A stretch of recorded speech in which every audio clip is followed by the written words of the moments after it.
Yun pala, mayroon taong maninira lang. Akala ko ay okay na. Masakit man isipin, kailangan tanggapin.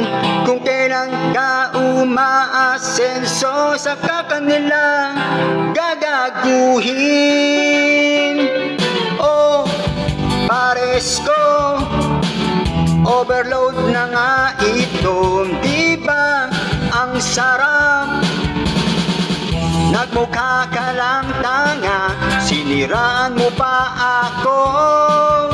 Dehins mo kaya ito. Pares ko,